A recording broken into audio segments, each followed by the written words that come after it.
It's really a pleasure to meet you. I've heard so much about you. So, you've read my plays.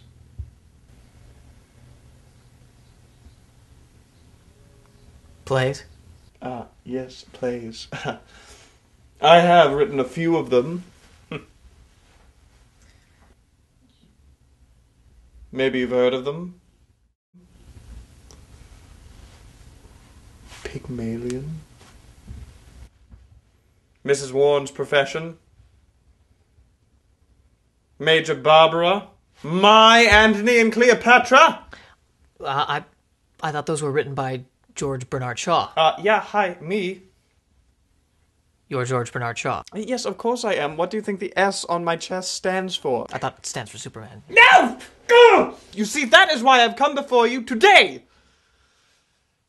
I've come to find out why everybody keeps calling me that. Well, Well, okay,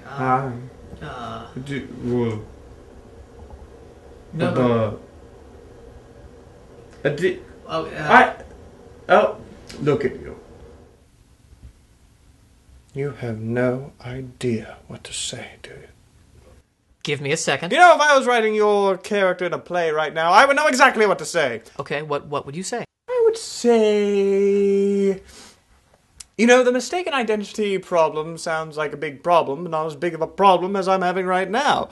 To which I would say, well, what sort of a problem are you having? To which you would retort, the kind of problem that involves not knowing your billing address and me having my eye on a fanciful yacht. Okay, the yacht is not that fancy, but that's beside the point.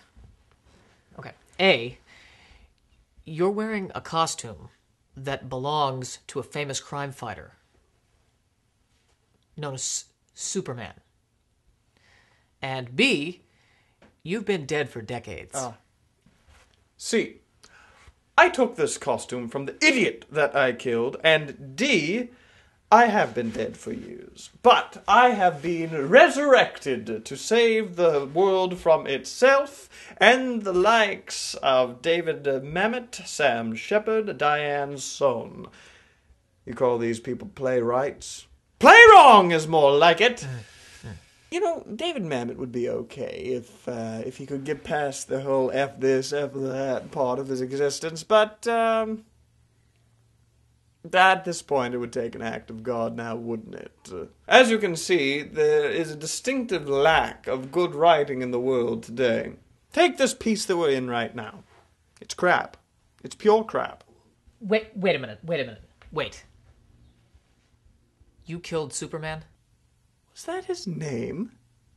Well, no wonder. If you walk around with a name like that, you're just asking to be toppled. Seriously, how do you expect to live up to a name like that? Why did you kill him? He said that my plays were minor classics. Can you believe that? Minor classics. Without me, there'd be nothing worth performing coming out of the early 20th century. Do you seriously expect theatre practitioners to make a living off the banality of Ibsen and the baffled cadences of Chekhov? And so I called him an idiot, and he called me a cretin, and I called him an uneducated snail and told him that his mother was a whore. And that seemed to upset him a little bit. Oh, she probably died tragically or something else uselessly sentimental. Then he pointed his massive finger at me and called me none other than Doomsday itself. So I killed him. How? Yes. I threw a rock at him. You threw a rock? Yes. A green one, as I recall. And glowing, very oddly. Kryptonite. His one true weakness. Well, you know what they say.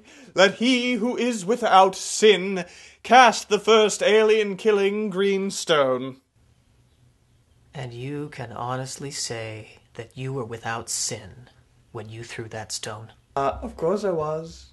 before that, I hadn't killed anybody or slept with anybody's wife, so according to the Bible, it was perfectly legitimate. This is terrible. And then this fellow with a trashy green ring came along and caused no end of trouble. And then this fellow who could walk through walls. I wish I could walk through walls. I could have walked right out of one of Keane's bad performances. His Hamlet was okay, but the rest of it... Well, exactly. You know something? I feel better. I do. I think there's something to this head shrinking business. Well, I'm off! I have to go change my chest so that it says BS and not just S. We don't want people thinking that I'm some sort of an odd alien now, do we?